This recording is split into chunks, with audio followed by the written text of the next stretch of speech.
Hello there, outliers. Niiamah Shang here, and thank you so much for letting us be a part of your journey. Today, we have a one-on-one roundtable here with Angie Wisdom, and I'm really excited to dive in, not just on to like how she's built what she's built, but how she continues to keep herself blazing forward when the answers aren't necessarily clear. So, Angie, thanks so much for one, for just being you, two, for answering the outlier call. You got a random email to come on a random podcast to spend time with a random person, as a result, us outliers and trailblazers are really going to benefit. Thank you for being here. Oh, thank you, Niiamah. I obviously, when I got the random email and outreach, I looked you up and I was like, this is a good guy. He's a likable guy. We're gonna have a good conversation. So I'm really happy to be here. Yeah, like we certainly will. Like, I want to give outliers an opportunity to get to know you first, and the way I like to start us off here is just, would you mind sharing with us a bit about like the game that you're currently playing? Sure. Gosh, my game I'm currently playing is my kids are gone and in college now, which Mm, means I get to like really go full speed ahead as an entrepreneur. I have three different companies that I run: a co-founding investment company, an independent coaching firm that's solo for me, and then co-founded a community membership as well. So I'm in my glory right now, trailblazing in three different businesses and speaking, impacting. And that's really what it comes down to, is impacting others, whether I'm sitting down face to face with somebody, whether I'm doing a podcast like this, standing up on stage in front of 3,000 people. I just want to make a difference and impact people so that they know how capable they are of having what they want in their life. I love this here. So, like, let's talk about this. Congratulations on your success as a parent, firstly. Like, I have two young kids, Thank and you. I'm like, oh, like I have some time before before this scenario happens, but it sounds really great. Angie, so I think I want to, if you don't mind, I'm gonna let my curiosity drive the conversation right Sure. now, right? And so you talked about having three different businesses, and like, even having one is a lot of work, right? In addition to that, you had multiple children that you've gotten out into the world there. So let's first start off with that. Like, did you have all three of the businesses going on the entire time? Like, I'm really curious about like how I'm seeing you now in this state here. I'm curious about like, what the last 5 years maybe beforehand had looked like and such. Yeah. You mind giving filling us in on that? Great question. Yes. No, I started one business at a time. I'm a firm believer that you have to give all that you have to one business at a time, nurture it, get it really up and running, and almost like a well oiled machine before you start loving on another business and trying to grow that one. So each business has gone through those phases where it was like, okay, we're starting, we're to a good point, we're to a great point. I can step away a little bit and start this next one. So my first business was back in 2003. My husband and I started an investment firm together. And believe it or not, I was pregnant at the time. So I didn't even have a kid yet. Why somebody decides to go start an investment firm when they're pregnant, I'm not sure, but it all worked out okay. And that was really our first baby and our first baby business. And it wasn't until, I did a lot of the coaching within the investment firm, but I waited a long time and had two kids. And really not until, gosh, what are we in 25 right now? Not until really 2018 did I go and take that coaching business independent and say, okay, let's build this next thriving business. And it was very methodical because by then my kids were in high school. And so I really had like, I look at my life and how can I divide my time and my energy. And so when they were young, I had energy for the first company and I had energy for them. As that first company got well established and started to run really well, and the kids moved on to high school, I had time for that next company. And like I said, now they're gone to college. And again, I created that third company. So it's very methodical to me. I know some entrepreneurs are just like start it all and do a whole lot, and they've got a lot of different fires going. I am not that way. Well, I love like that you have it so methodical. And one of the things I like about that too is that um, it is your way, one. And two, I've been finding I like to look at like the non-conventional wisdom here in our conversations and what like basically the counterintuitive truths. And Mm-hmm. generally speaking, I have found like most people who have like several businesses that they all start up at the same time, like either have middling results with all of them or like are just really, really like stressed out, trying to like just trying Yeah, to make things come in. But what I'm hearing from you is that like you did like you're in business on its own for 15 years before you even took on this second one. Am I getting that right? absolutely. Yeah. Yeah.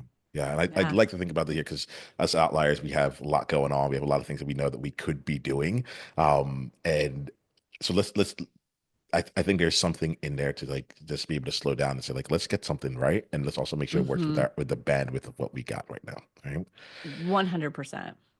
So tell me more about like the one-on-one and community work that you're doing right now. Like who are your clients? What are some of the things that you really support people with? And then we'll play a little bit from there. Sure. I mean, So outliers lost is you great for a here. second, We but had I love keeping some of these things in Angie. So like if you're listening to this, you didn't see it, but like as Angie was going to respond, like her head piece fell out. And I love keeping these kinds of things in because I one of the things I find to like that holds back people in their mindset of getting forward. Can I do this? So on and so forth is like I always have to come off being polished. Everything needs to be right, you mm-mm. know. What if, right? And so like I appreciate that this happens here so that like 'cause I think it's just like it's the reality of life and reality of business and reality of Yeah. really making an impact. Anything you want to say on that before we go into the Yeah, details of the one-on-one? 100%. It's so real. And I love that you bring up that polished look because that's just not real world. And you have to be authentic if you want to create joy and success in the world. And so when you put this pressure on yourself to be perfect and for nothing to go wrong, you're creating, an impossible standard. And that really creates a tremendous amount of fear and will hold you back from doing something. I mean, I love to laugh. So when stuff like that happens, it's just comedy to me. And if you're in the present moment and you stay out of your head, it's nothing. You just move on. It's like, oh, they're normal. That's a normal person that I can actually connect with. I've always found it really hard to connect with people who do put that very polished, perfect image out because I'm like, I can't even get your realness. Like, I don't know how to connect with you because it appears that everything is so perfect, which I know nobody's perfect. So then I'm like, I don't even know what's really underneath of there, So Well, yeah, like oh, I love that you're bringing this up because it's like two sides of it from hearing you. One is like it feels like everything's perfect. It appears like everything's perfect. So like there's nothing really to connect with because I know my life isn't perfect. So if your life is right. perfect and mine is not, like there's a disconnect. And then there's the second thing I think I'm hearing from you is that like it actually creates a like a barrier of trust where it's like, Hmm. but like nothing's really perfect. So if you're not showing up, then how can I actually know who I'm dealing with? Am I getting that right? You got it. I mean, where's the vulnerability? Yeah. Where's the trust? And I find that people, this might sound a little judgmental, people who do that, they kind of sometimes want that hierarchy of like, I'm perfect and no flaws.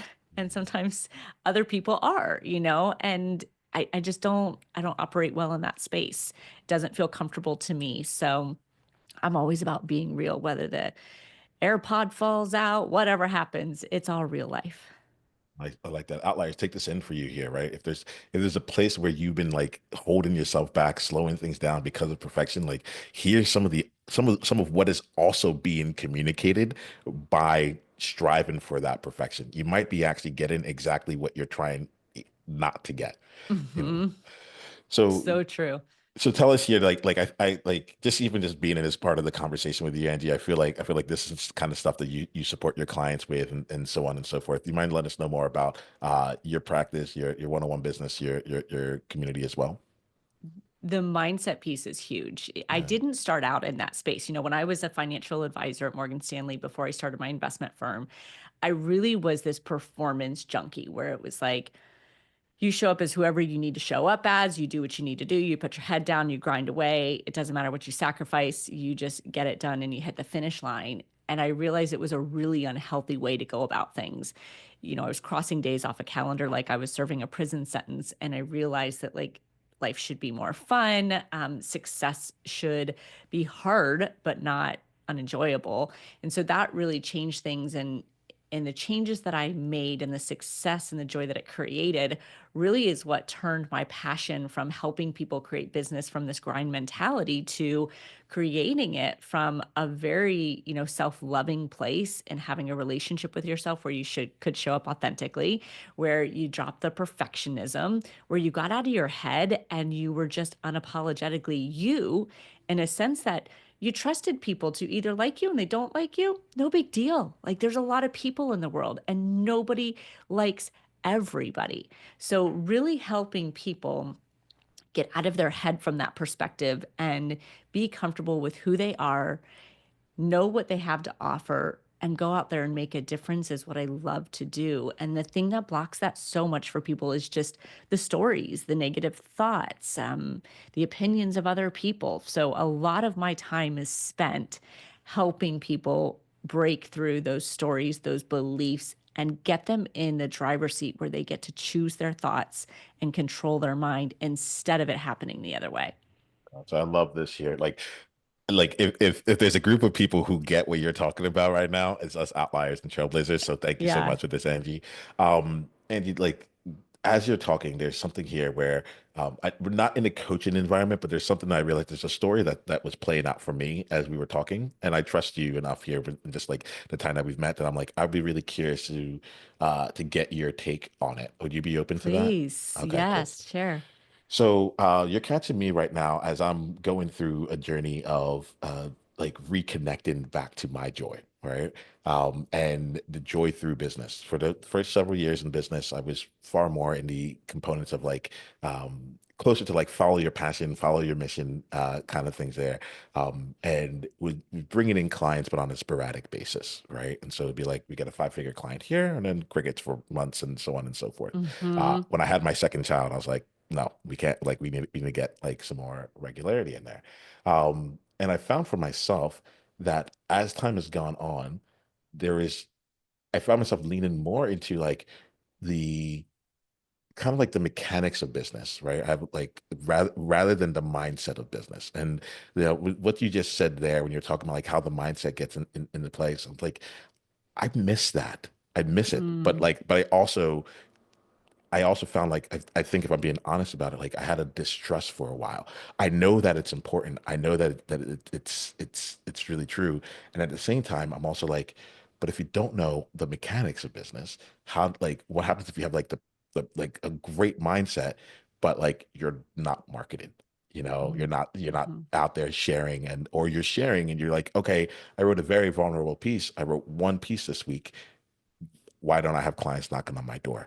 So I'm really curious about how you play, or like I don't know if it's like a you, like this is really just me asking, like Yeah. that juxtaposition of like structure and mindset and all those things. How do you navigate that? It's something that I personally want to return back to, and I think it'd be really helpful for outliers to hear like just like the real game. Yeah, if I'm reading and hearing you right, I'm almost hearing this kind of dichotomy of like, well, being present and just believing and showing up and taking what comes and, working, but then really feeling like you need to shift over and go, what are the nuts and bolts? What's the nitty gritty? Like, what's step one and two and three? And I've got to really do certain things, check those lists to make it actually happen. Am I right? Yeah, I think we're in that. I think we're in that space right now. Um, and I'm curious. I'm open. I like around your thoughts around it and such. I like to think about it as almost like two separate rooms to play in. You Mm. have to be in this space to establish, okay, well, what is my purpose? What do I want to commit to every single day? Like for me, it's impacting people. I know that no matter what, I'm going to impact people every single day, whether I send a message to somebody, whether I sit down face to face, get on a podcast, no matter what. I know that, I have end goals as well. So I kind of have all that framed up in my mind and I know what fills my heart. I know that all this aligns with my values. So it's almost like this visionary work that feels a little bit more woo woo-y, a little bit more mindset. I do have to click over then and walk into this other room and go, okay, well, like, what's logically probably going to make that happen? I have to have all this, but I also have to know that if I want to speak on, 24 stages this year, I'm going to have to make some new relationships. I'm going to have to ask for some opportunities. I know that if I want to start a new group, I'm going to have some systems and processes and funnels for that. So I do have to come over into this like architect room and draw it all out and see it. But then once it's there, our mind does kind of an amazing thing. And this is how our conscious and our subconscious mind work, is that we consciously think about all that and we draw out those, those numbers and the steps and all of that to our best of our ability. But then we walk back over into this visionary room. And when we do that, we're allowing what we consciously thought about to just start operating in the back of our mind. We're allowing our subconscious to step in and start executing on it. And what happens is sometimes people stay in that architect room and they consciously try to like grind and force things and overthink things. And it just doesn't work. That's what our subconscious is programmed for. Like we have automatic mechanisms that will work for us if we just get back into that vision, that place of impact, what we know we're created for. And I see you blinking, and I feel like this is resonating. Talk to me. Yeah, Angie.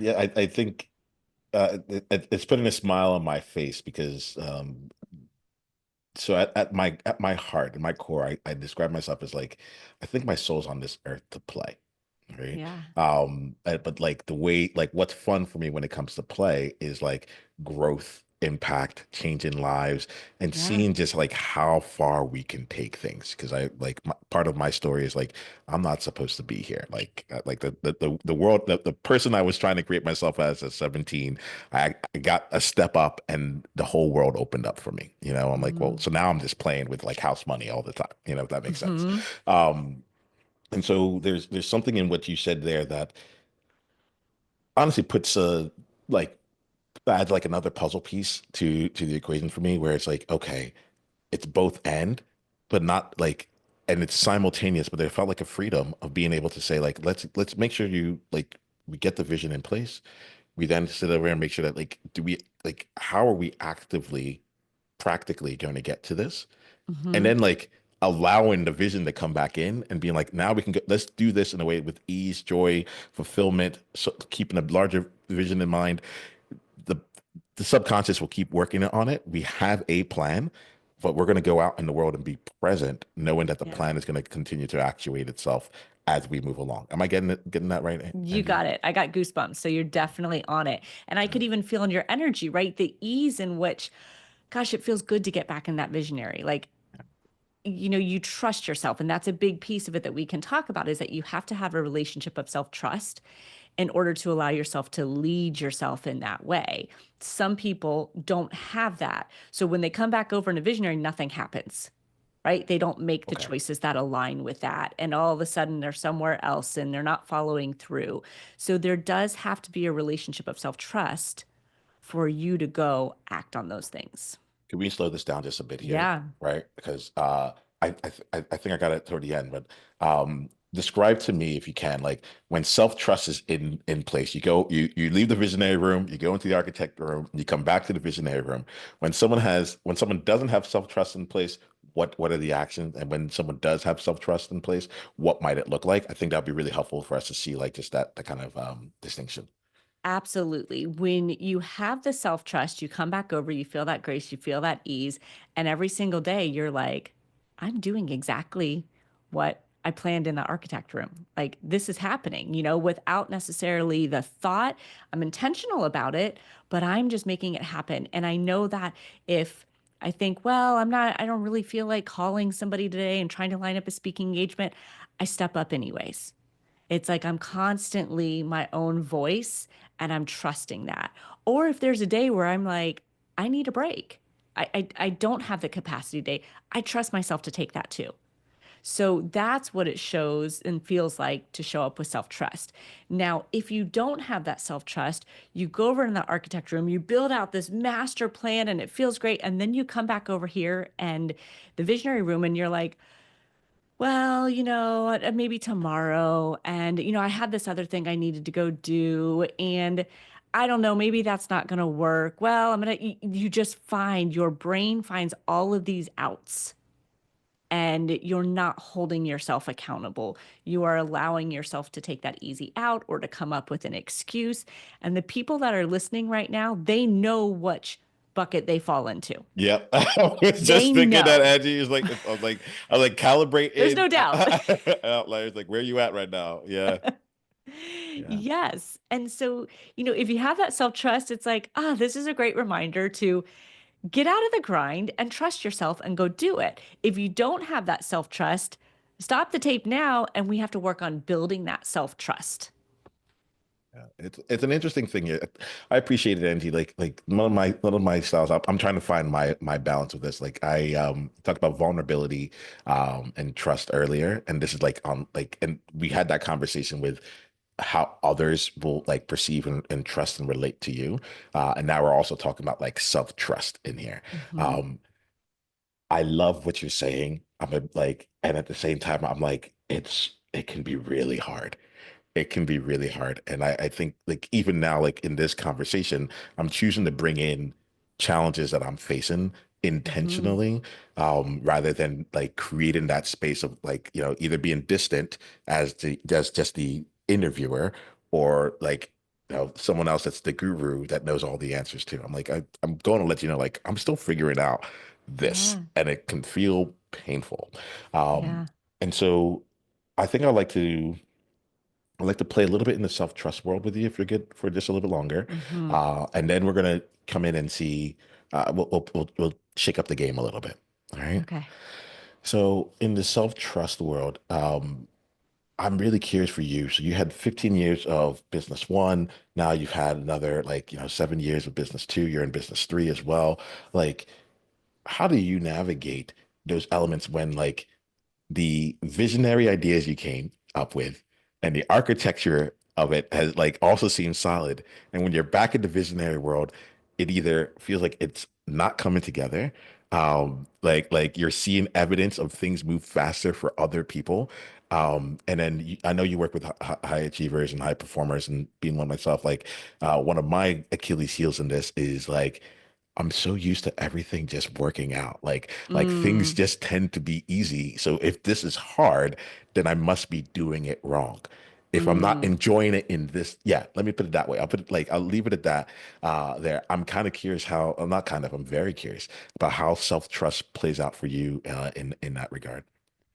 Well, it's funny when you mentioned something, I don't remember your exact words about like how other people are excelling, how does this compare? And the first thing that popped up in my mind when you said that was like, what other people? Mm, Like I don't think about other people in comparison to what I'm doing. It's just not, there's no comparison. Comparison is a losing game. You are either superior or you are inferior, and both of those are detrimental to your joy and your success. So I don't compare to other people. I just don't. It's a rule that I've made with myself, and somebody else has a different story, a different pace, a different whatever.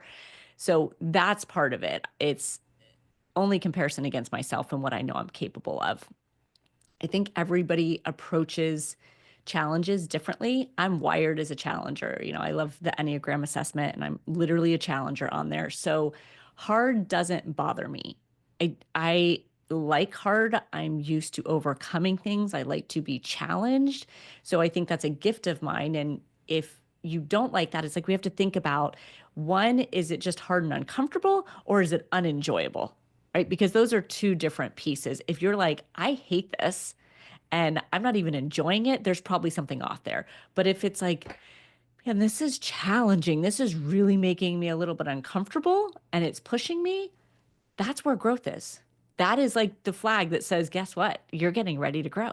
You are going to make a new, ceiling for yourself. So I don't ever shy away from that. And I think when you talk about self-trust is when you recognize those, you call them out appropriately. I know that I do not, for lack of better words, BS myself. Like I know when I don't like something and I know when something's hard and I have to call myself up to the plate and take care of it. That's self-trust. And when you can build that, it's almost hard to describe, but you are so faithful and honest with yourself that anything is possible. I love it. I love it. You might have noticed I had a moment while you were talking, and Yeah. one of the things that occurred to me was um, right now I've been shifting into like let's help people get results. And as you were talking, what came from me was I was like, one of the things I really value is growth. Like I'm like, as long as we're growing, as long as that like that's really it. And what I was hearing from you was like being able to acknowledge what comes on, what like what growth feels like, essentially. And the moment that the moment I wanted to sit back on was just to think to myself and say like how can I frame or like what's the pathway for growth to be results? What if the results was growth? Mhm. There's an element in that that'd be very, very fun. Very Yes. like very fun for me. And so this I'll be playing with that as we continue on. Thank you, Angie. Thanks for that. Yeah, absolutely. So I get curious, Angie, for you. Like now, I want to see like the trailblazing way of yours. You talked about doing things methodically over time, and like addressing like the right things like when it was right for you. Let's start off here with this. I have a coach and mentor. His name's Rich Lifford, and he has a thing that he calls transcend and include, which speaks to the as people continue to grow in their business and their coaching and beyond, like how do they continue to bring the things that they have done in the past to actually like level up what it is that they're offering. So I'm curious for you. You talked about being a financial advisor at Morgan Stanley. You had your investment firm. Like, how do those two experiences, which on the surface seem like they may not have anything to do with mindset and the businesses that you're doing leading now, what are like, let's maybe say like two or three maybe unconventional things from that world that you absolutely feel is like core to some of the success that you experience or some of the joy that you experience now with what you do. When I was a financial advisor, if it wasn't for that time as a financial advisor, I wouldn't be the coach I am. I wouldn't have the process that I have because it was the way I went about business as a financial advisor that clued me in on really what creates success. It was giving up that chameleon style, approach. It was stepping into your authenticity. It was creating a relationship with yourself. It was knowing what your values were. So, literally, that time as a financial advisor shifted everything for the way I do business, which then led me to go, I have to tell people that they're doing it wrong. That like we should not be showing up as how everyone wants us to show up. And we should not be sacrificing everything to get to the finish line. Like it's just a wrong methodology. So without that, I wouldn't have the coaching aspect of it. And as far as like the investment firm, and even as an advisor, like there's so much mindset in there. I never set out to be a coach or a speaker or an author, but I knew from the very beginning I wanted to help people. And I originally thought it was in the nursing field from a medical standpoint. Then I went into the financial space and I thought it was really helping them grow their money. So all of those kind of tie in. Now I've just landed in a place where I'm like, I don't want to help you grow your money. I don't want to necessarily help you from a medical standpoint. I want to teach you how to help yourself, which is going to encompass everything. So it's through all these different businesses and endeavors that I've realized the most helpful thing I can do for somebody is to teach them how to help themselves, to teach them how to have a relationship with themselves that they can trust and lead them. That's it. That's going to take care of everything else. I really love this component of this as well, Angie. So outliers, I'm like we're gonna hear what Angie just said, and then I'm gonna tell you what I was hearing underneath of what was played for me, which was one of the gifts of time, right? And going all in and really serving fully in whatever like field you're in at that time. But the story that I'm creating in my mind around this here is that well, one, I'm starting to change my relationship with time. So like to move from like, okay, how does it move? How do I get results in a short period of time to like, if this took 10 years, what would I like what would that look like? And what would I need to continue to build along the way? Right. And so I'm hearing here, like even just the investment firm part. It's like you had 15 years and you served, you did a lot in that period of time, right? And is that firm still existing? Mhm. Yeah. So like, Yeah. it's almost 20 years now, Yeah. of that. 22 years now. Yeah. Yeah, 22 yeah. I'm saying years. almost. You're on the other side of this. Yeah, it's over Yeah. 20, over 20 years here, right? Um, and so you have that.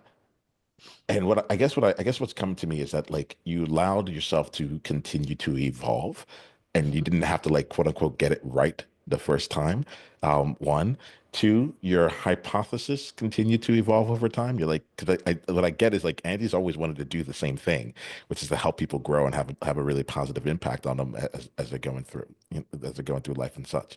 Um, and your hypothesis, or at least both the hypothesis of what would it take, as well as the skill set in terms of like, okay, what can I actually bring to the table, have both continued to evolve. And I think that's really, I kind of want to just like, I'm slowing down on this here because I think I have been impatient growing up Mm, in this, right? Where I would listen to a podcast like this. I'm like, great, I can just do it. Like I can just go for it, which is, I still believe in it. High performers were there. But I think that there's an other element of cool. Like the thing that you do right now doesn't have to be the thing that is it all like in that one iteration forever. And I just see like the natural like evolution of it over time. Do you want to speak to anything about that evolution, especially if there's any outlier that's listening to this right now that like feels like they're like, I don't know my niche right now. I don't know if I have I don't know if I have the skill set. What if I'm missing the time? So on and hmm. so forth. Like everyone in my life knows me as this. Like, but now if I go and I change to start my own business, or I no longer a one-on-one coach. I take on employees or what. Like their identity keeps shifting, and I think you Yeah. have a lot that you might be able to put into this, Angie. What comes to you on this? It, I mean, yeah, it's a journey. It's an ever-changing journey. I have always kind of been open-minded and like I said, I love challenges, but growth is not a destination. You don't get somewhere and go, "Oh, well, this is it." I don't know what's next. I mean, I just turned 50 this year and I wrote my first book at 48 or 47, right? I started my third company at 49. So there's always something new. And that's just been fun to me. I mean, on the Strengths Finder assessment, I'm a learner. I love to learn. I love to grow. It's exciting. It's a way to create change and variety in your life and constantly expand. So I look at it as being present. You'd mentioned earlier, like the time, and it can be attractive to see those shortcuts and, oh, this is what I have to do. But why? Like, why does it have to be now? Why does it have to be this way? You can see something and put it in your architect room and go, does this play with my visionary? Should I consider something like this? But you still have to come back because when you're in that visionary space and you're in your most authentic zone of genius and moving, you're present. You're enjoying the journey. You're not focused on the end result. The end result is ultimately out of your control for most things. You don't get to decide whether people are going to work with you, whether they're going to hire you to speak, whether they're going to be your client or anything. So if you hang your joy and fulfillment and success on that end result, you're basically holding your success and joy, you're hostage by somebody else's decision. So it's always got to come back to you and go, okay, well, what's controllable for me? I'm in control of my joy and of my journey. The results tend to be a byproduct of it. If I've got some of the architect stuff and I know the visionary and I show up every day and I do it in a joyful way and I live my values, it happens. It happens. I will tell you, all these businesses, I never wrote out like a 10-page business plan and said, this is going to happen here. This is going to happen here. It's like a fool's game. I mean, yes, you have to have an idea and play around with that, but things are changing all the time. So enjoy the journey, trust yourself, know what your purpose is, and it's all going to happen. Nice. Nice. So, Andy, let's now look at your journey here. Yeah. I want to make sure that we get to see like how are you playing this game right now, right? So if Mm, you, I'll call it the sweaty palms, right? So, yeah. I had a manager who talked about like, it's like each day I try and find something that really gives me sweaty palms. And I'm curious about a project that you're taking on right now that is like, that feels like huge for you, that has you stepping out of your comfort zone. And you're like, woohoo, ooh, like, a bit quite excited, but also quite, let's say intimidated. I don't know. I think I was using the word Hmm. scared. I'm like, I don't know if scared is really the word that like applies Yeah. for us, but like it feels good. Tell us about that project or projects. I mean, I guess there's a couple of things. In our community, I have my third business is Growth Collective, and it's a community-based membership of growth-minded people where they get coaching, they get connection, they get guest speakers, all this stuff, right? We launched that just in September of last year. I've got a massive goal. We have about 50 members right now. I want 200 members by the end of the year. That is big. That is audacious. It's a goal, right? And so like that, do I feel like we're going to get there? It's big. Like I can't say like, oh, this is exactly how it's going to happen. So does that, as we're talking about it, I'm like, oh, I can feel my palms sweating, right? Because there's going to have to be a lot of intentional work, and that's exciting. I'm writing a second book. Again, like I'm so excited for that, but my mind also goes back to, oh man, I know what that first one was like and the commitment. And it's like, am I seriously doing this again? So we're still kind of dancing on the side with that. It's going to happen, but literally sweaty palms right now because I have that relationship of trust with myself. I'm like, oh yeah. And you better get back to that. So those are kind of the big things right now. I love that. I think that it's fun talking to you, Angie, because something I really enjoy is that it's um, big goals, like aspirations there. We're going for the growth. And then underneath all there's like, we're going to be pragmatic about it, you know? But it's also like, it's not like we're going to be it's pragmatic, not realistic. And the reason I said not realistic is not like you're being unrealistic, but what I mean is like, let me rephrase it. It's like pragmatic, but not pessimistic. That's actually the truth, Mm-hmm. right? And I realized why I wanted to make that distinction there is because for years I was told I was optimist. I was like just an optimist, and it occurred to me at some point that I'm like, oh no, I don't think I'm an optimist. I think I'm just a realist. Like, and the thing is that like I allow for positive outcomes to take place too, and I think sometimes people are being pessimistic and they're calling themselves realists but I'm like you're not appropriately like weighting and factoring in the chance that this could be really, really, really good, you know. Mm-hmm. And so I think that's what I'm feeling from you, where it's like you have some awesomeness that you're creating. You're like, all right, 200 members. This is a big number, like this is 4 times what we have altogether, and I want to get it done this year. All right, Yeah. what does that take? Okay. Ooh, it might include me writing a second book. Huh, what does that take? Oh, I know what that takes, Yes. but still playing with that. And I think that is it's very um it's wonderfully refreshing, and like I really just like I really respect you in the way that you get things done in this because like we get the joy, we get the sparkle, we get all the dreams, we get it all, and then we also get like the actual architecture of what it takes. And I think that like it's something that's meaningful to me because it's like you get what it takes, and like to make it come to life, but it doesn't stop you from making it come to life. You're just like, I guess this Mhm. is it. How can I do it in a way that like I can enjoy along the way?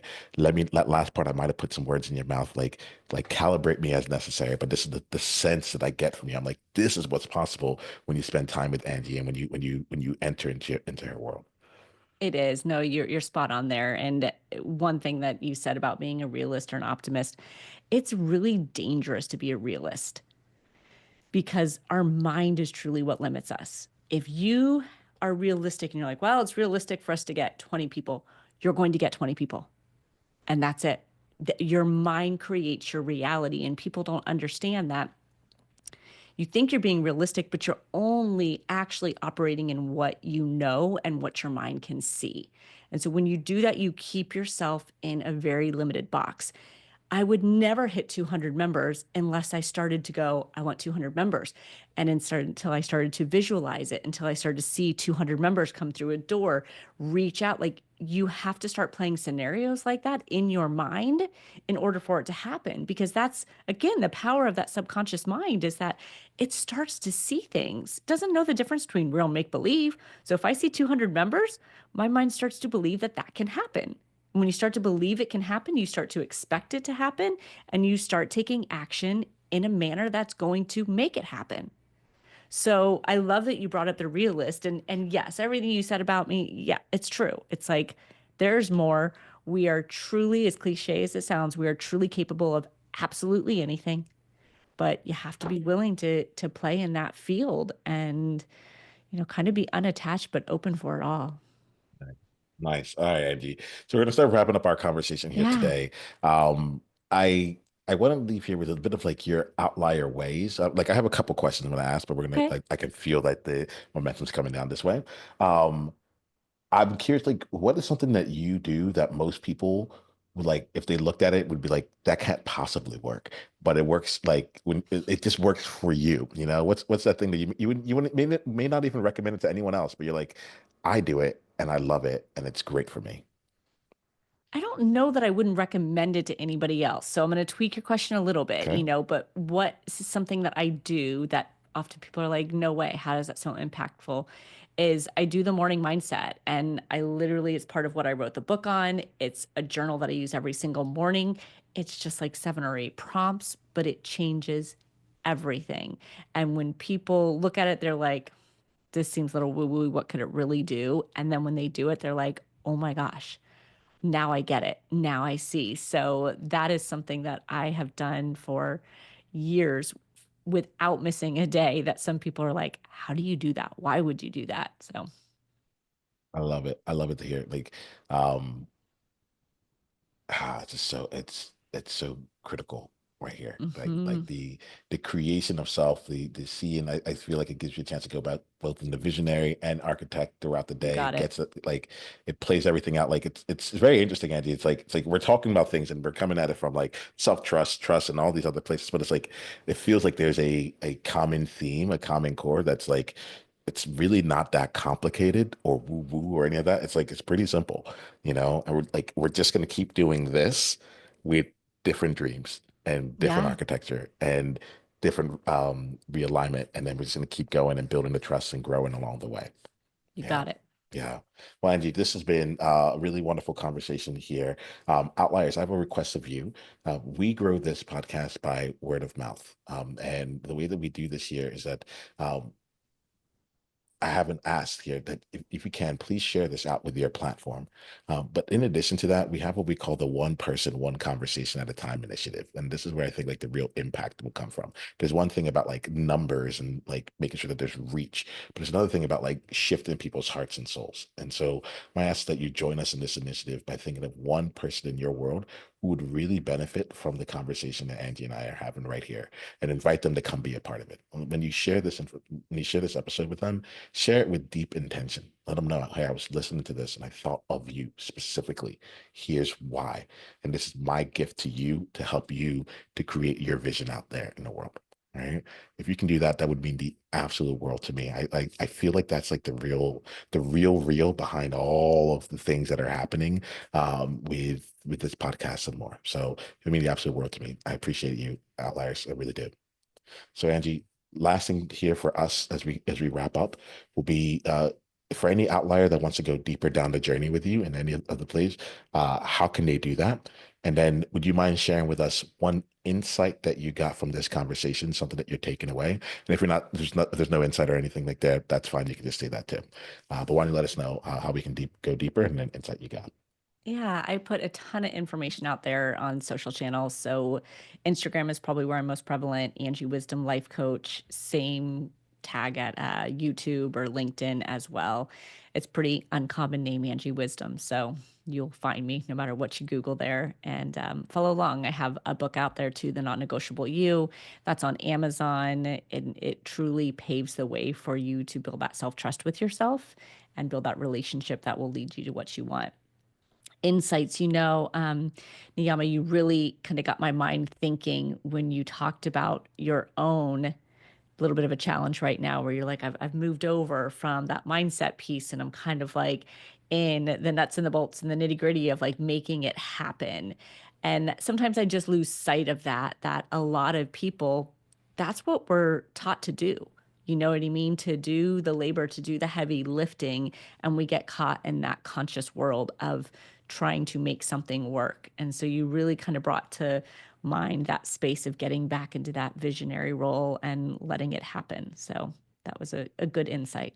Well, I appreciate you. Like you brought out a lot in me that I wasn't expecting, and I think that's just what happens when we spend time in your space here. So, Angie, Yes. Please keep doing what you're doing. Outliers, go spend time in Angie's world. Like we're all going to be growing and lifting each other up throughout here. Outliers, I'll end off with this here. Until the next time that we speak, be you on purpose. Journey on.